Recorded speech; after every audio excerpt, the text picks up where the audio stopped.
to talk about patterns. Now, patterns are a great tool for making clothes, but I find myself more often than not finding the patterns that I need or want to make things. I'm having to do them myself. Now I'm going to teach you some tips and tricks to help you get the pattern that you want, and it's really not that intimidating. I'll take you step by step to make it easy, and it really is not that hard, especially if you already have something that's similar to what you're gonna make. Let's talk about sleeves. There's 3 types of sleeves.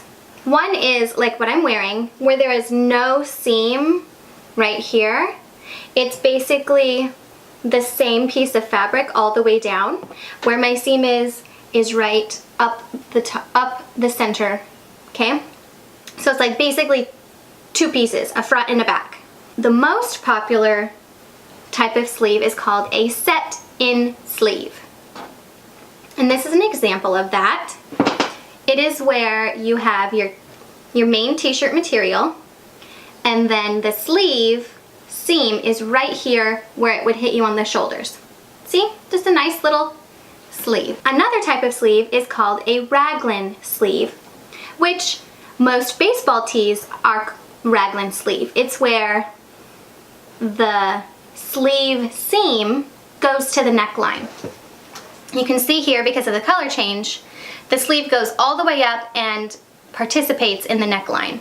It's really easy because you don't have to work with the circle armhole. How I work with patterns, I'll find a pattern that's almost exactly what I want, and then I tweak it so that I start with a really good base, and then I just change it a little bit to get the pattern I want. Because let's face it, sometimes patterns are expensive. So if I already have an existing pattern or an existing piece of clothing that's super close to the end product I want, I'm just gonna modify it for free. I have something that already fits my daughter with the bodice and the skirt that I want. So all I have to do is look and see what patterns I have with a sleeve that will fit this. So I have a peasant top pattern that gathers at the top. So I don't want the gather, I want the straight bodice, but I want the armhole of this one. So I'm gonna match it up and see if the arm pattern I have will work with this. So what I'm gonna do is I'm gonna lay my pattern down. Now keep in mind, patterns are going to be 1/4 of an inch larger than your finished product to allow for seam allowances. So it's not gonna match up perfectly. You have to leave at least 1/4 of an inch. So what I'm gonna do is slide it underneath and line up the top. Well, leave 1/4 of an inch from the top. And this pattern is pretty perfect. So I'm going to use the sleeves from this peasant dress pattern for my set-in sleeve pattern. So here's the pattern that matches that peasant top. And now I know this is gonna work, but I also don't want a long sleeve. I want it to stop at about the elbow. So I've measured my daughter, and now all I have to do is add that measurement to my sleeve. So 7 inches down from the seam. This is where I want my sleeve to end. Now I'm going to add a 6-inch ruffle to the end of that, but I don't need a pattern for that. Now let's talk about the bodice. Okay, so I tried this on my daughter and it fits perfectly, meaning there's a little bit of wiggle room because it's a fixed pattern, unlike, you know, like a peasant top, which would gather and grow with her. This is a fixed top. So the thing about patterns, super, super simple. So I'm just gonna use this dress to make my pattern. Typically, I just use white computer paper on a fold. So you're gonna fold it in half, make sure that it matches up perfectly, line up your paper with the middle fold. And all you're gonna do is trace your dress.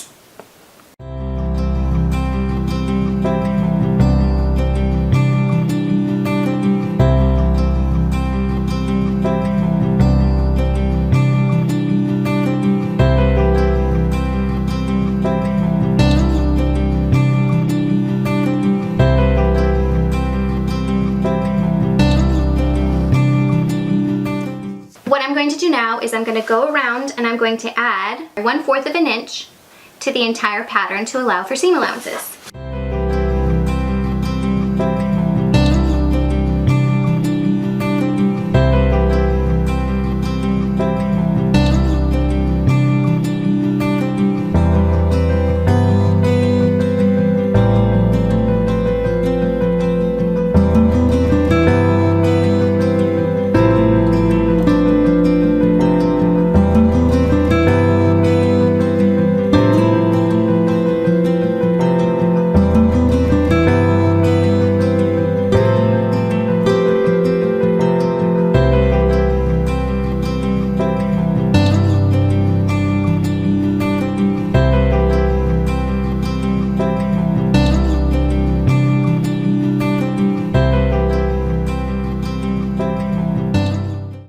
Top pattern.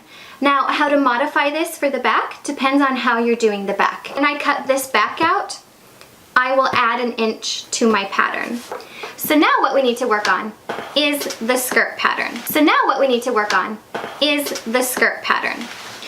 I'm going to ruffle the top. So what I'm going to do is I'm just going to write measurements down. Basically, this piece is going to be a big rectangle. So I'm going to measure the length and the width.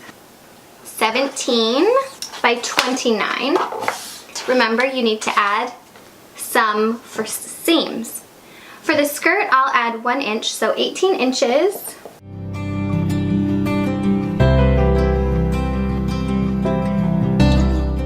It's 29 inches wide, and you only need to add 1/4 of an inch on either side, so 29.5.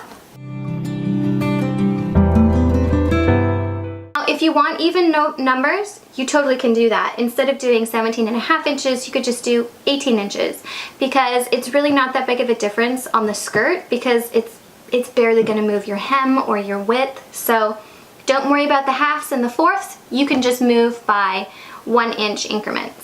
When I did my sleeve pattern, I told you I was going to make a 6-inch ruffle. I'm going to do the same thing at the bottom. So that's why I didn't add like an extra 2 inches for a hem, because I'll add that to the 6-inch ruffle at the bottom. So I'm going to make a note of that as well.